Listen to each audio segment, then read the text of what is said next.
जो जो इस चैप्टर में प्रयोग होगा वहां पर लिख दिए, ठीक है। पहला लिखे हैं मूलधन। मूलधन को इंग्लिश में बोलते हैं प्रिंसिपल। क्या बोलते हैं? प्रिंसिपल बोलते हैं। मूलधन वह धन होता है जो किसी व्यक्ति विशेष अथवा संस्था से कर्ज के रूप में लेते हैं। नहीं, जो उधार लेते किसी से, तो कोई बैंक से ले लिए हम, या तो कोई ने किसी से मांग लिए जाकर के उधार कि हमको 10,000 रुपये दे, 5,000 रुपये चाहिए, तो जितना हम उधार लेते हैं उसको बोलते हैं मूलधन। जितना हम उधार लेते हैं उसको क्या बोलते हैं? मूलधन। चाहे हम किसी से ले, बैंक से ले, कोई साहूकार से ले, है ना, कोई खास व्यक्ति से ले, तो जितना हम सीधा समझो जो उधार लेते हैं, जितना रुपया हम उधार लेते हैं उस उधार धन को हम बोलते हैं मूलधन। कोई दिक्कत है? जितना उधार लेते हैं। दूसरा हो गया समय। बोलता है जितना समय के लिए धन उधार या कर्ज लेते हैं, नहीं कर्जा बोलो या उधार लेते हैं, जितना समय के लिए लेते हैं उसको बोलते हैं हम समय। जैसे हम तुमसे बोलेंगे लाओ 5,000 रुपया, हम तुमको 10 दिन में लौटा देंगे, तो समय कितना हुआ? 10 दिन, वही समय कहलाएगा, ठीक है। जितना समय के लिए हम लेते हैं उसको बोलते हैं, इसको क्या बोलते हैं? दर। बोलता है जिस दर से धन पर ब्याज का भुगतान करना पड़ता है। नहीं बोलता कि 1,000 रुपया दे रहे हैं तुमको महीना में लग जाएगा 5% की दर से तुमको लग जाएगा एक्स्ट्रा उस पर, ठीक है, तो उसी को बोलते हैं दर। जिस दर से धन पर ब्याज का भुगतान करना पड़ता है, जो एक्स्ट्रा देना पड़ता है हमको, ठीक है। जैसे किसी 100 रुपया उधार लिए तो बोला नहीं, अगर 1 महीना में लौटाएगा तो 1 महीना का लगेगा तुमको 5% लग जाएगा, दूसरा महीना में लौटाएगा तो फिर उसका 5% एक्स्ट्रा चल जाएगा, ठीक है, उतना उसका लग जाता है। तो इसमें समझो कि अथवा जो प्रतिशत में लिखा होगा वह दर ही होगा। इस चैप्टर में जितना मतलब जिस क्वेश्चन में दर प्रतिशत में लिखा है, प्रतिशत कहने का मतलब ऐसे है ना, तो जो प्रतिशत में लिखा रहेगा वो तुम्हारा दर ही दिया रहेगा। दूसरा ये वाला हो गया। उसके बाद होगा ब्याज। दर को इंग्लिश में बोलते हैं रेट। दर को बोलते हैं इंग्लिश में रेट।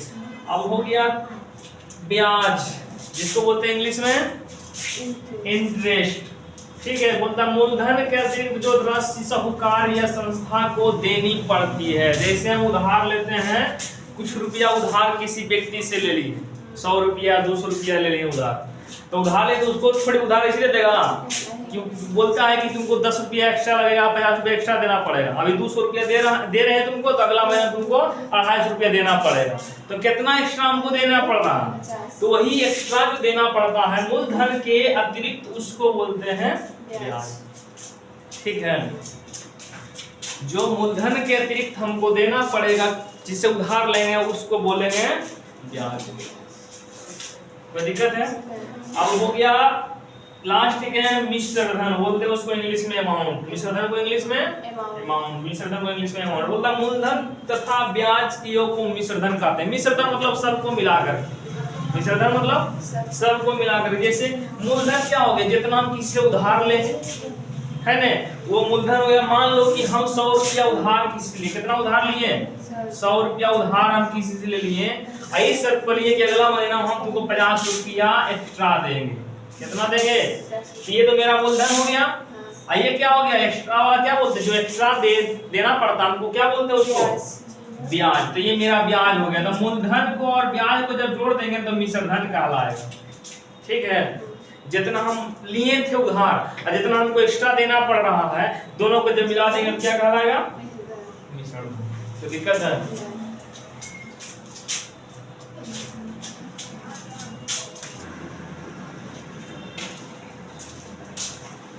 चलो देखो, कुछ इसमें जो है ना साधारण ब्याज का जितना भी फॉर्मूला इसमें लिख दिया, ठीक है। मूलधन को किसी मूलधन को इंग्लिश में क्या बोलते हैं? प्रिंसिपल। उसको डिनोट जहां भी लिखना रहेगा शॉर्ट में पी लिख देंगे। क्या लिख देंगे? पी लिख देंगे। समय को बोलते हैं टाइम, शॉर्ट में उसका टी। दर को बोलते हैं रेट, शॉर्ट में आर।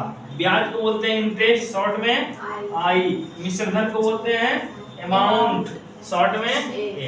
इस चैप्टर में कुछ फार्मूला यूज होगा, इसके बाद भी कुछ फार्मूला चक्रवृद्धि ब्याज का। 2 तरह का होता है ब्याज, एक होता है साधारण ब्याज, एक होता है चक्रवृद्धि ब्याज। तो इसमें जितना फार्मूला है साधारण ब्याज का लिखे हैं, कुछ कुछ इसका फार्मूला चक्रवृद्धि ब्याज में प्रयोग मतलब काम देगा, ठीक है। तो साधारण ब्याज का फार्मूला होता है मूलधन गुना समय गुना दर बटे 100। मूलधन गुना समय गुना दर बटे 100। तो मूलधन बराबर हो जाएगा, कर देंगे ब्याज गुना 100 बटे समय गुना दर। समय बराबर पूछेगा तो ब्याज गुना 100 बटे मूलधन गुना दर। दर पूछेगा तो हो जाएगा ब्याज गुना 100 बटे मूलधन गुना समय। अब मिश्र धन बराबर पूछेगा तो मिश्र धन मतलब क्या, मूलधन को और ब्याज को जोड़ने पर, मिलाने पर, तो जोड़ के मूलधन को ब्याज को मिलाती है, हो गया मिश्र धन। एक फॉर्मूला तुमको फिर मूलधन बराबर पूछेगा तो बोलेगा दोनों तो यही है, मूलधन बराबर, ये भी मूलधन बराबर, इसको कहाँ यूज करें, इसको कहाँ यूज करें, है ना। देखिए इसको कहाँ यूज करें,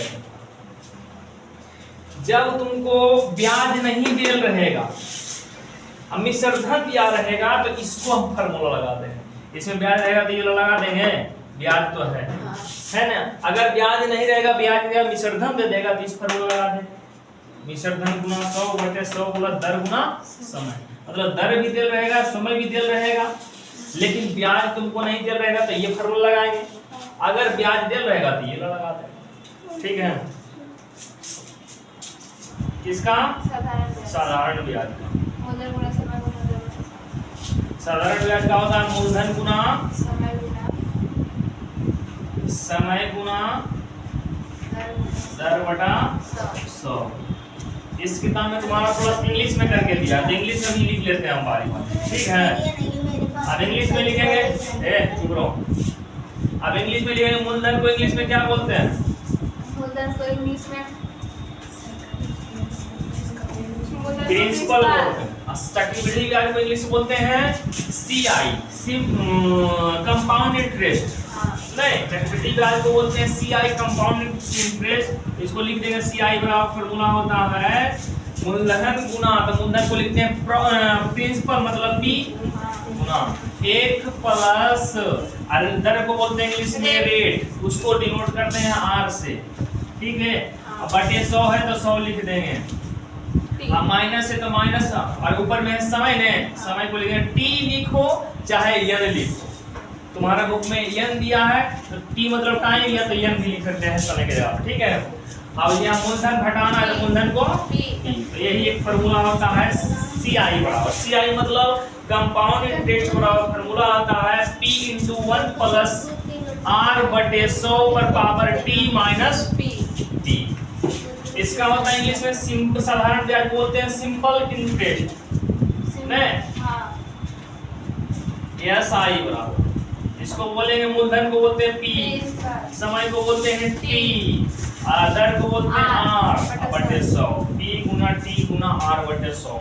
तो दिक्कत है, इस फॉर्मूला को इस चैप्टर में ज्यादा यूज हम लोग करने वाले हैं।